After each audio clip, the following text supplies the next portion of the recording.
Bonjour à tous, j'espère que vous allez bien. Ça fait très longtemps que je n'étais pas intervenu pour faire un éditorial sur la chaîne Yonfan TV. Donc j'existe toujours. Euh, Pourquoi je n'ai pas fait d'éditoriaux ces derniers temps? Pour deux voire trois raisons. Un, parce que j'ai beaucoup de travail. Donc comme dit Thomas, et il l'a rappelé à juste titre, nous sommes tous des bénévoles. Donc évidemment c'est malheureusement très souvent secondaire, Yonfan TV, même si on aime beaucoup l'Olympique Lyonnais, ça reste très secondaire. Et secondo, j'attendais quand même de voir un petit peu comment ça bougeait au niveau de l'actionnariat, parce que effectivement, parler du terrain sans avoir de certitude sur le nouvel actionnaire, ça pose quand même un peu souci, évidemment. Et puis tertio, j'en avais un peu ras la casquette de certains commentaires et de commentaires qui me faisaient passer pour ce que je n'étais pas et qui me faisaient prêter des dires que je n'ai pas dit. Donc, pour rassurer les gens, je lis. Oui, je suis un être humain avec un cœur, une sensibilité. Me faire passer pour un dépressif parce que j'ai dit que la planche était savonnée pour le Laurent Blanc, c'est à peu près tout ce que j'ai dit. Je ne suis pas dépressif, je ne prends pas de Xanax, Lexomil, je connais même pas les noms, hein. Désolé, il y en a qui ont l'air de bien mieux savoir que moi combien il y a de cachets dans une boîte et qui se prescrit. Je ne suis pas dépressif. Je n'ai jamais vu, et ça peut servir aux gens, hein, ni de psychiatre ni de psychologue de ma vie. Déjà un. Deux, il y en a deux qui m'ont demandé de me suicider, donc j'apprécie quand même assez moyennement. Ça va quand même trop loin à mon goût. Va te pendre, va te suicider, je pense que c'est quand même assez grave comme propos. Donc à eux de regarder ce qu'ils ont mis quand même. Je n'ai aucune intention de suicide. Par contre, je considère avec consternation même pas vraiment agacement. Je comprends pas. Je comprends pas ce que mettent certains. Donc à eux de se relire. Et tertio, je ne bois pas d'alcool. Il y en a qui disent tu dois être bourré dans le mauvais Beaujolais. Déjà, bon, non, je ne bois aucun alcool. Et en fin de tertio, je ne suis pas défoncé. Je ne prends ni joint, ni cannabis, ni héroïne, ni cocaïne, ni cristal, ni ce que vous voulez. Donc je ne bois pas, je ne me drogue pas et je ne prends pas de médicaments pour améliorer mon état mental. Bon, alors voilà. Et ben donc je ne prends que 3 doliprane par an à peu près et je vais voir un médecin une fois tous les 2 ans. Voilà. Désolé les mecs. Bon, on fait ce qu'on peut, hein, mais bon.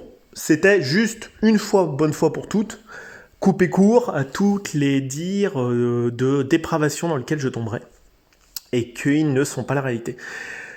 Alors, qu'est-ce que j'ai fait? J'ai fait un édito sur Laurent Blanc. A priori, ça n'a pas plu à certains. Bon, écoutez, Laurent Blanc, je n'ai rien contre lui. J'ai dit à Thomas, ouais, je ferais peut-être un rectificatif. Ce que je disais, c'est que Laurent Blanc n'était pas un pompier de service et qu'il n'a jamais occupé la fonction, que ce soit à Bordeaux ou au Paris Saint-Germain, au club. Donc c'est une fonction qui souvent revient à ce qu'on appelle des missions un peu kamikazes, des missions complexes, qui revient souvent à des gens comme Comboiré, à des gens comme Antoine Comboiré, on va l'appeler par son prénom, Antoine Comboiré ou Pascal Dupraz, et c'est un exercice périlleux. Même si on est dans le ventre mou du championnat, c'est-à-dire généralement au-dessus des clubs que reprenaient Antoine Comboiré et Dupraz, ça reste quand même très complexe à réaliser comme opération. Rudy Garcia l'a fait, et grand bien le en a fait parce qu'on était 14e, après 11 journées quand il a repris le club en 2019. Donc c'est pas la spécialité de Laurent Blanc, et la seule fois où il est allé chercher un peu une équipe, ou plutôt une sélection qui était en mal de résultats et de confiance, c'était après Naïsna, quand il a récupéré l'équipe de France dans un état assez cataclysmique, la fameuse génération 87 ou autre, parce qu'il n'y avait pas que, et ça s'est pas forcément très très bien passé.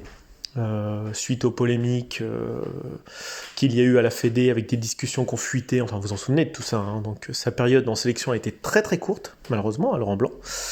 Elle n'a pas duré longtemps, donc là il a joué, on va dire, le rôle de pompier de service et ça ne lui a pas souri. Donc j'ai mis des doutes, parce que ça n'empêche pas que le joueur a un palmarès exceptionnel, l'homme a l'air d'avoir les épaules larges et une certaine tempérance, mais ça ne veut pas dire qu'il est forcément fait pour ce genre de mission. Je pense que c'est quelqu'un qui est plutôt fait pour avoir des clubs qui ont la gagne et améliorer cette petite patte en plus pour donner encore plus de gagne.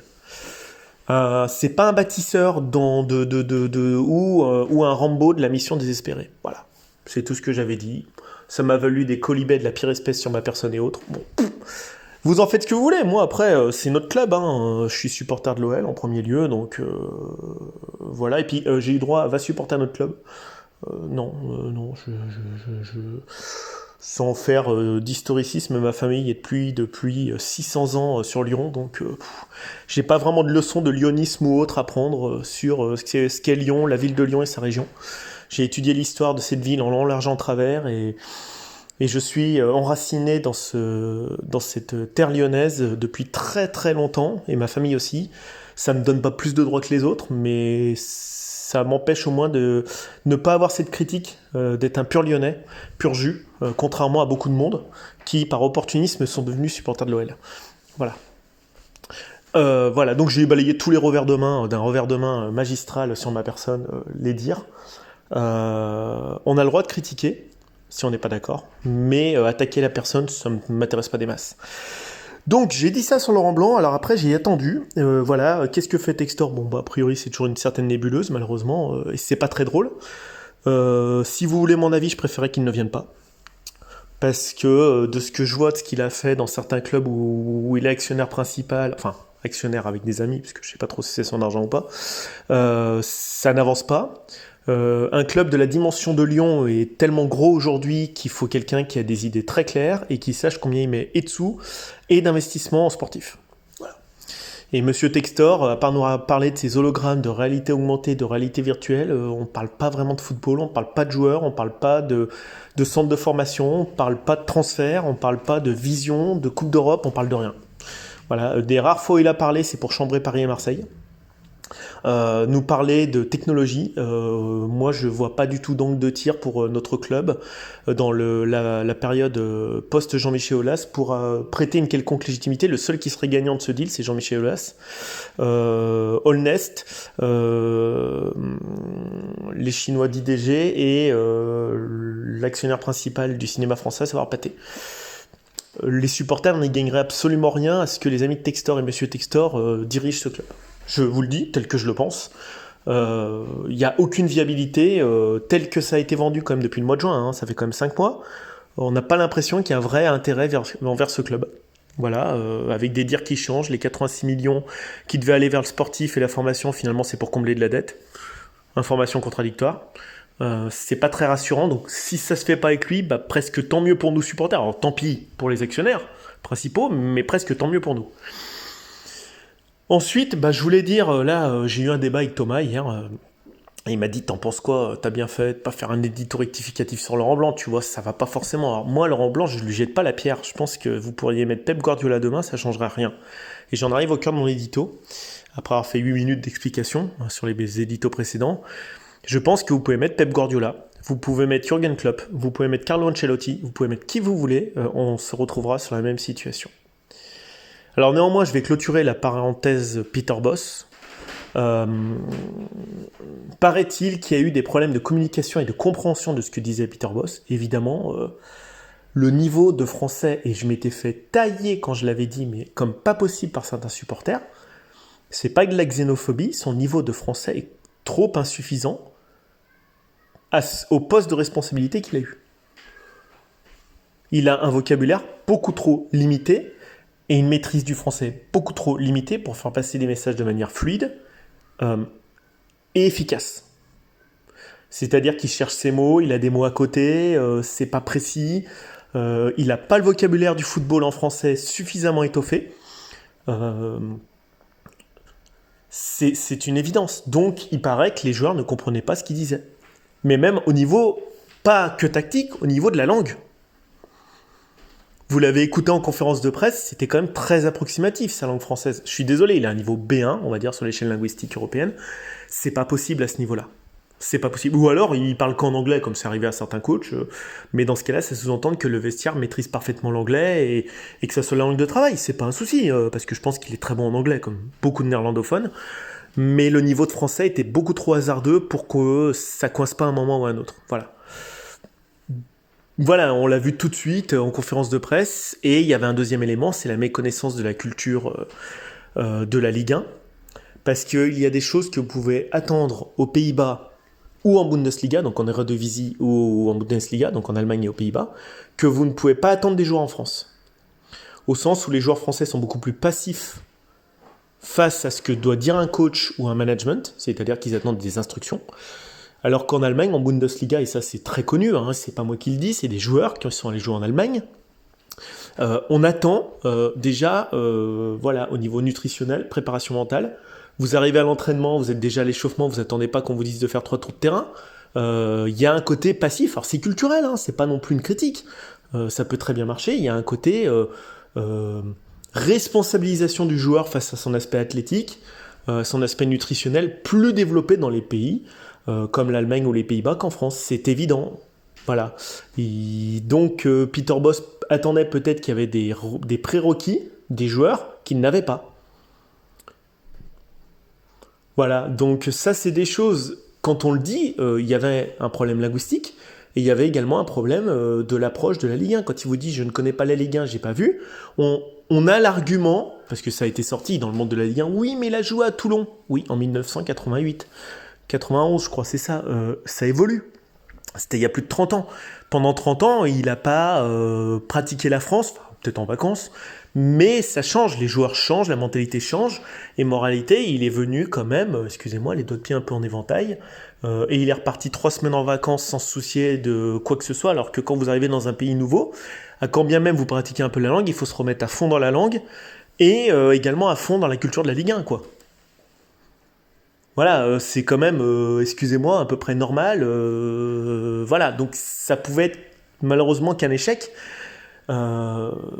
C'est aussi un peu de la faute de son employeur de ne pas avoir été plus alertant à son égard en disant attention Peter, la Ligue 1 elle a changé, maîtrise mieux le français, travaille mieux, machin, enfin je sais pas moi ce qu'ils se disent entre eux, mais c'est pas un mauvais coach je pense dans l'absolu, mais il y a eu une impréparation, il y a eu un manque de préparation et je pense qu'il y a eu un décalage entre ce que lui il pensait du football tel qu'il l'avait pratiqué aux Pays-Bas et en Allemagne et en Israël une année ou deux, et ce qu'ils pouvaient attendre des joueurs en France.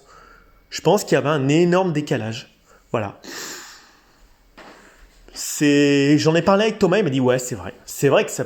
Enfin, il n'y a pas qu'un problème de football offensif, attractif, on a beaucoup rigolé. C'est qu'à un moment donné, votre crédit, il est très vite entamé. Vous savez, en politique, on appelle ça les 100 jours, depuis Napoléon. Il y a les 100 premiers jours, et si vous ne marquez pas tout de suite votre empreinte et vous n'êtes pas tout de suite exemplaire, les joueurs derrière, ils ne vous pardonnent pas, comme la population vis-à-vis des politiques. Faut tout de suite montrer que notre football inspire confiance, qu'on parle bien français, qu'on a regardé la Ligue 1, et puis s'il y a des choses qu'on ne comprend pas, on fait de la pédagogie, on explique pourquoi on va sur ce terrain-là ou pas. Voilà, donc c'est des petites choses comme ça que je voulais dire. Donc voilà, je clôture Peter Bosz définitivement, mais bon, voilà, les ingrédients n'étaient pas là, et puis après quand vous commencez par prendre 4 buts et 5 buts en match préparatoire en disant « mais c'est pas grave, c'est les matchs préparatoires », non, c'est là que la saison elle se prépare. Quand vous commencez à vous en prendre plein la musette contre Villarreal, le Sporting et Porto, évidemment le moral des troupes il est au plus bas quand vous commencez le championnat la saison d'après. Voilà, alors il se trouve que l'OL a des talents individuels qui ont toujours permis de flotter à peu près. J'ai été surpris quand même qu'on mette 1 an et demi pour le licencier. Et Thomas aussi, on en a reparlé hier. Il me dit, pourquoi ça a mis 1 an et demi finalement? On savait que ça allait pas. Nous on sait pas. On saura jamais. Écoutez, next step, voilà. Et puis quand Jean-Michel Aulas vous dit, oui, mais j'aurais dû prendre Laurent Blanc dès 2019. Alors il faut savoir qu'on réécrit pas l'histoire à coup d'anachronisme. Quand Silvino a été renvoyé, je me souviens encore de Jean-Michel Aulas qui a dit, j'aurais dû prendre Laurent Blanc en 2019.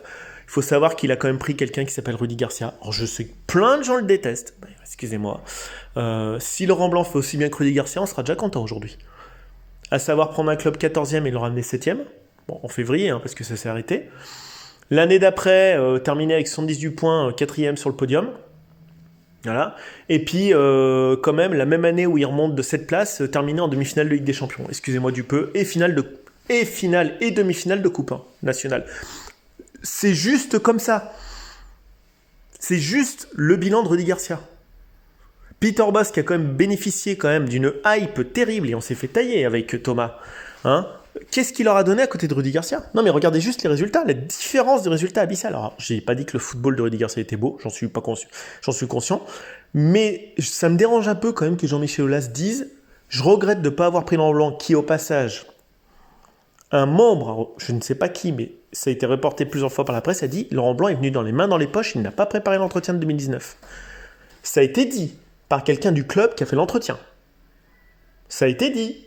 Donc, c'est trop facile, cette histoire, et ça, Aulas, il le fait souvent. Laurent Blanc n'était pas préparé, il n'était pas prêt, pourquoi, comment, je ne sais pas. Mais en tout cas, il occulte l'épisode Rudy Garcia, qui a quand même été sportivement plutôt une réussite, même une belle réussite par rapport à ces dernières années. Sur les 4 derniers entraîneurs qu'on a eus, enfin, les 3 derniers, Silvino et Boz, excusez-moi, Garcia au milieu, il est très loin devant. Donc moi, je peux pas accepter ce genre de truc où on dit qu'on a regretté de ne pas avoir pris Blanc en 2019, c'est trop facile. C'est déjà faire insulte un peu quelque part au travail de Rudy Garcia. Et c'est également mésestimer quand même, ou sous-estimer, a priori, les entretiens d'embauche ratés par Laurent Blanc en 2019. Voilà, bon, c'est dit, c'est dit. Après, pour Peter Bosz, j'ai oublié de dire quelque chose. Il y a un ancien joueur de l'OL qui s'appelle Mathieu Bodmer, vous connaissez certainement, hein. Pas grand passage à Lyon, hein. Heureusement payé pas très cher, autour de 5 millions d'euros. Et ça vous prouve un peu où on en est le football français en ce moment. Il a dit à l'équipe quand même qu'il regardait, il est directeur sportif du HAC en ce moment, et Mathieu Bodmer a dit qu'il regardait à peu près 50 matchs de Ligue 1 par semaine. Alors j'ai un copain qui m'envoie ça, et ça prouve l'état d'esprit où en est le football français en ce moment. Alors il est quand même consultant sur RMC, consultant sur une chaîne télé, alors je sais plus laquelle, et en même temps directeur du HAC, donc il fait quand même 3 jobs. Et il regarde 50 matchs par semaine. Alors 50 matchs par semaine, si on compte les mi-temps et les temps additionnels, on arrive sur 1h10, 110 à 120 minutes par match, hein, en gros un match. Donc 90 minutes plus 5 plus 5 plus 15 minutes de pause, hein, en moyenne, à la mi-temps. Ça fait environ quasiment 110 à 120 minutes, donc on va dire 2 heures. Fois 50 matchs, ça fait 100 heures. 100 heures, sachant que 4 journées, ça fait 96 heures. Ça fait en gros, allez, on ratiboise 4 heures, ça ferait 4 journées et 4 heures. Ça veut dire que Mathieu Bodmer, du lundi minuit au jeudi soir minuit, c'est-à-dire vendredi quasiment minuit 1, regarde des matchs de foot. Permettez-moi, je pose mon téléphone. Vous allez entendre.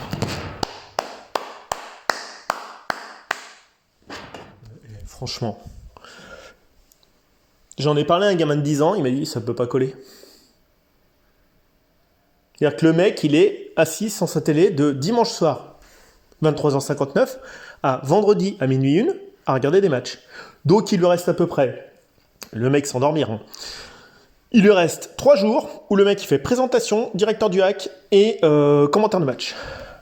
Non mais à un moment donné, c'est ça le football français. C'est tous les vices du football français. Je sais pas contre Mathieu Bodmer, mais il n'y a pas un mec à l'équipe qui s'est dit putain, il y a une tôle dans l'interview. Non mais c'est pas sérieux quoi. À un moment donné, on n'est pas sérieux en football français. Voilà. Alors, le dernier point, et j'aborde, et après je termine mon très long édito, pourquoi Laurent Blanc, pas plus qu'un autre, ça va coller? Laurent Blanc, il fait ce qu'il a et ce qu'il peut. Mon dernier édito, c'était de dire, en fait, il est pris entre deux, il a une planche savonnée des deux côtés. Il a une planche savonnée côté dirigeant, et une planche savonnée côté joueur. Vous voyez, c'est quand même quelqu'un qui a de l'expérience. C'est quand même quelqu'un qui a un palmarès de fou, qui a près de 100 sélections d'équipe de France, qui a à peu près tout gagné ce qu'il pouvait se gagner avec les Bleus, qui en club a eu une très belle carrière, qui en tant que joueur a quand même fait des finales de Coupe d'Europe, voilà, qui en tant qu'entraîneur a quand même mis fin à l'hégémonie lyonnaise, a quand même dirigé le très difficile Paris Saint-Germain et l'équipe de France. Donc on ne peut pas dire qu'il soit un rookie. Il est quand même reposé mentalement au bout de 7 ans. Bon, voilà. Donc on peut se dire quand même, là, on a un gars qui devrait tenir la route. Bon, c'est le minimum, hein, voilà. Et il sait de quoi il parle. Et puis il a près de 60 ans, 56 ans, hein, si je ne me trompe pas, 57 bientôt. Donc voilà, il est reposé, il a beaucoup d'argent, parce qu'il a gagné beaucoup d'argent dans sa vie en tant qu'entraîneur et supporter. Il est parti avec une très grosse enveloppe avec son staff de près de 20 millions d'euros au PSG. Il est à l'abri du besoin, il est reposé, il est frais, il est dispo. Voilà. Donc en fait, il vient juste apporter une expérience. Et de l'expérience. Malheureusement, mon idée, quand vous regardez l'Olympique Lyonnais hier, en fait, vous pouvez mettre qui vous voulez en entraîneur. Bosz, Blanc, Garcia, Deschamps, Zidane, ce que vous voulez. Ça va rien changer. Rien. Le problème, c'est pas l'entraîneur. Le problème, c'est ce qu'on appelle le gain d'autorité ou de réputation. Pendant très très longtemps, et ça vous le savez tous les supporters lyonnais, on a souffert d'un déficit d'image dans les médias français. On agaçait, même pendant les titres, je me souviens, moi je connaissais Pierre Ménès à l'époque, puis on s'est un peu engueulé. On s'est engueulé une fois au téléphone, même sérieusement, je vous le dis comme ça, je vous lâche rien de plus. On s'est engueulé, j'ai dit, tu sais quoi, c'est dégueulasse. Votre traitement médiatique du dernier titre de 2008, je m'étais engueulé avec lui. Ça a duré 2 minutes. J'ai dit, c'est inadmissible. Inadmissible, l'équipe, comme vous, 100% foot, parce qu'à l'époque, il était sur 100% foot avec Estelle Denis et Dominique Grimaud, il avait dit, ouais, mais on s'en fout. Et en fait, on s'est fait défoncer après le match d'Auxerre qu'on a gagné 3-1 avec des buts de Schaström et de Benzema. Genre, c'était à vomir son traitement médiatique. Mais pas que lui, tous. Les Parisiens, on sentait un clan parisien anti-OL, qu'on n'a pas du tout avec le PSG. Par contre, quand le PSG gagne, on l'a pas. Et ça gonflait la presse parisienne, et tout le monde le sait. Et c'est aussi pour ça que Jean-Michel Aulas s'est mis en retrait derrière avec Claude Puel, parce qu'il en avait marre de prendre des attaques. Et tout le monde le sait, c'est pour ça qu'il a nommé un general manager à l'anglaise avec Claude Puel, parce qu'il n'en pouvait plus de se prendre des critiques. On était champion, mais il faut voir, prenez la une de l'équipe le lendemain du titre de 2008, allez voir à quoi ça ressemble. Ouais, c'est chanceux, c'est miraculeux, c'est pas normal, c'est machin. Non, mais on a eu droit à tout. Et ça agaçait.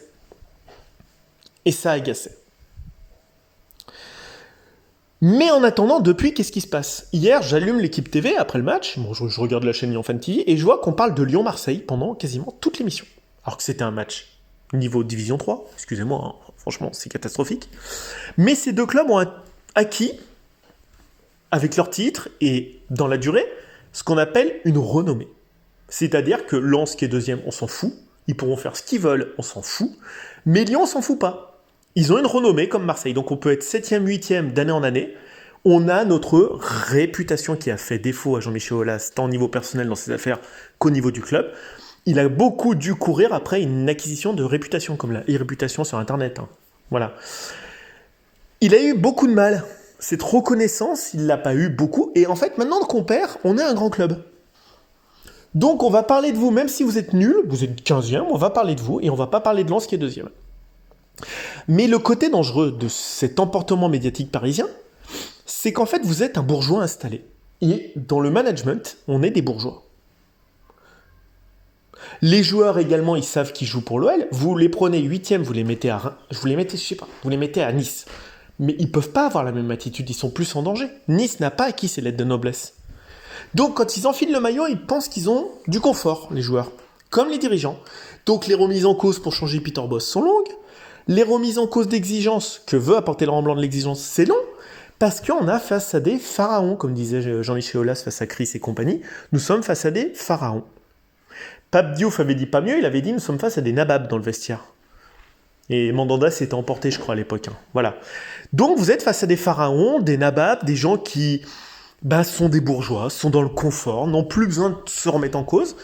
Et quand vous vous faites bouger face à des mecs qui tous les week-ends triment, vous êtes toujours décalé sur le terrain. Parce que de toute façon, le Gusto, il peut avoir 2 matchs de Ligue 1, il est déjà en équipe de France Espoir parce qu'il joue à Lyon. S'il fait les mêmes matchs dans une autre équipe de Ligue 1, il n'est pas en équipe de France. Je veux Espoir, je sous-entendu. Pareil que Cacré. Comment est-ce qu'on peut être appelé encore en équipe de France Espoir avec les purges qui viennent de nous sortir depuis 10 matchs, les deux joueurs ? Parce que c'est Lyon, c'est identifié. Comme Monaco, comme Marseille, comme Paris. Par contre, si vous jouez demain à Rennes, il faut en faire 100 fois plus pour aller en équipe de France. Même Espoir. Non, mais c'est pas une blague. C'est ce qu'on appelle la réputation. Donc, les dirigeants se remettent moins en cause, parce qu'ils pensent qu'ils ont du gros budget, on a le ventre bien rond, on est bien confort, on va bien chez Bocuse, on est établi, on a nos couverts, on est à la table des grands, donc on se remet pas en cause. Et les joueurs, pareil. C'est pour ça que je disais que la planche était savonnée. On ne sait pas où on va aller au niveau de l'actionnariat. On sait d'où on vient, on ne sait pas où on va, mais on est sûr de notre passé et de notre présent glorieux. Donc, moralité, qu'est-ce qui se passe quand vous êtes sur un terrain ? Que vous êtes Malo Gusto ou Cacré, je cite des exemples, ou Oussem Aouar, c'est-à-dire les jeunes de l'académie qui ont grandi, ça fait 30 ans qu'on leur dit qu'on a la meilleure académie, depuis qu'ils sont tout petits. On sort les meilleurs joueurs de France. Ils sont persuadés d'être les meilleurs joueurs de France. Donc quand ils arrivent sur le terrain, ou Ryan Cherki, je sors tous les jeunes de l'académie, il n'y a que Lopez qui n'est pas comme ça globalement. Et Loukieba, les mecs, ils arrivent, ils bombent le torse, ils mettent le maillot de l'OL, ils disent « meilleur centre de France !» Puis ils se font bouger. Parce qu'en face, les mecs, c'est pas des rigolos. C'est des mecs qui ont la dalle. Voilà le décalage permanent. Et Laurent Blanc, comment voulez-vous qu'il fasse passer un message ? Il faut apprendre à déconstruire mentalement le mec pour le reconstruire en mode guerrier. Mais c'est vachement long, c'est vachement compliqué. Les mecs, ils sont arrivés au club à l'âge de 10 ans et ils bombent le torse. Vous avez Ryan Cherki qui, l'an dernier, à 11 mondial, a dit « Moi, je rêve de jouer au Real Madrid. » Futsal. Non, mais c'est-à-dire qu'il y a un décalage entre le manque d'humilité, parce que le foot, c'est un sport de haut niveau, le terrain, c'est grand, et en face, les mecs, ils sont bons. Donc, avant de se la péter, il faut vraiment raconter sur le terrain ce qu'on peut faire. Mais le problème, c'est qu'on leur dit tout le temps que c'est les meilleurs, depuis tout petit, à l'académie. Et encore une fois, on nous a sorti une stat du CIES, comme quoi l'OL était le 3e centre de France. Parce que c'est le club qui sort le plus de joueurs professionnels. Pourquoi ? Parce qu'on achète beaucoup moins de joueurs, parce que c'est une valeur marchande pour l'Olympique Lyonnais dans le trading, donc c'est une volonté chaque année de sortir 2 à 3 joueurs du centre de formation pour les faire signer en pro. Parce que derrière, ça génère du pognon. Mais eux, ils lisent ça à l'envers. Donc là, quand on regarde les statistiques, oui, on est le 3e centre de formation aujourd'hui en Europe en termes de joueurs qui sont passés pro. Mais pour quel résultat ? Et combien de joueurs en équipe de France à part Benzema ? À part Benzema, ces dernières années, c'est 0 joueur en équipe de France, l'OL. C'est juste un constat, hein. Même Kalulu, il n'y est pas pour le moment. Donc après, c'est bien beau de sortir, mais on se voit beaucoup trop beau au niveau du management, et on se voit beaucoup trop beau au niveau des joueurs. Donc après, cette attitude lyonnaise, elle transpire sur les autres joueurs. Boateng, il arrive du Bayern, il n'est toujours pas descendu pour se mettre au niveau de la Ligue 1, il se croit toujours un joueur du Bayern dans sa tête, il se dit « Ah, c'est de la merde ce championnat », et c'est en chaîne. Donc les mecs, ils ont la tête haute, comme Toko, comme Brise, ils ont la tête haute, le regard de travers, mais sauf que quand ils se font bouger, après ils s'énervent parce qu'ils comprennent pas pourquoi ils perdent. Contre des joueurs qui sont soi-disant, moins bons qu'eux, parce que les mecs en face, ils ont la niaque. Vous avez des mecs qui ont joué la Ligue 2, qui ont joué le National, qui ont juste envie de tout bouffer, qui ont envie de bouffer la pelouse. Donc quand vous faites rentrer dedans, c'est comme un match de boxe, vous dites « Ouais, moi je suis le meilleur, tu vas voir ». Puis en fait, vous vous faites ramasser par un mec qui sort de nulle part, et puis pour se remettre en plein match dedans, c'est très compliqué. Parce que vous n'avez pas la bonne attitude, et vous comprenez pas pourquoi vous en prenez plein la tête des crochets. C'est ça l'OL. C'est pour ça que moi, ma thèse, c'est qu'il faut faire tabula nula, faut repartir d'une table rase de 0. Le club, il a besoin de président Aulas jusqu'aux joueurs, il faut repartir sur des nouvelles personnes. C'est ça ma thèse en tant que supporter de l'OL. Faut repartir de A à Z. C'est pas grave, ça n'empêche pas tout ce qu'a fait Jean-Michel Aulas, et tout ce qui a été fait au club depuis 35 ans. C'est très très bien, merci beaucoup. Mais à un moment donné, on est des supporters, on vit du présent. On vit pas dans un passé glorieux. Il faut qu'on ait de l'ambition. C'est pas Monsieur Textor, c'est pas Monsieur Aulas qui peut nous ramener sur le devant de la scène. Moi, quand je vois Lens aujourd'hui, ce qu'ils arrivent à faire, à construire, mais même Lorient, avec peu de moyens, peu d'argent, et avec une volonté de malade, moi, ça me ressemble le plus en termes de valeur. Je suis désolé, supporter Lens et Lorient. Non. Moi, Lyon, je veux qu'on revienne beaucoup plus humble, beaucoup moins de budget, et qu'on reconstruise étape par étape. Ou alors, on a un investisseur étranger qui nous ramène plein d'argent et on re-rentre dans la machine pognon, Coupe d'Europe, comme le PSG. Mais bon, il n'y a pas les valeurs d'attaque, le PSG. Il y a plein de pognon, mais ils vont encore se faire ramasser par le Bayern. Voilà, c'est-à-dire qu'il n'y a que du pognon, mais il n'y a pas de niaque dans ce club. Alors que Lens, vous voyez, les mecs sont 2e du championnat, ils ont tout reconstruit, ils étaient en Ligue 2 il y a 2 ans, tout est reparti à 0.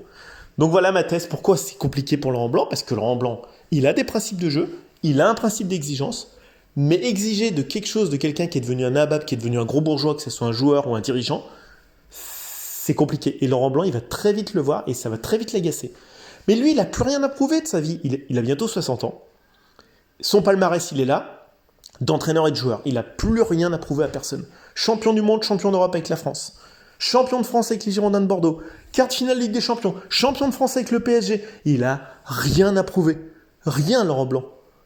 Il a près de 100 sélections avec l'équipe de France. Il n'a rien à prouver. Mais l'OL a besoin d'humilité, putain. Moi, je veux que les mecs, quand ils rentrent sur le terrain, Custo, il arrête, il pose son putain de bandana et de se toucher les cheveux pendant 1 heure, parce qu'il a fait que ça hier. Vous avez vu, il se touchait ses cheveux pendant 1 heure, il est comme s'il se remettait beau, là, avec sa gomina, là, et son peigne. Non mais, bouge-toi, mec. Rentre dedans, quoi. C'est ça que je veux. Mais vous allez prendre un mec de CFA, il va lui rentrer dedans, quoi. Ils ont plus d'humilité, les mecs. Et ça commence tout en haut, le manque d'humilité. Voilà, c'est là où on en est aujourd'hui. C'est pour ça que je veux que ça change, tout.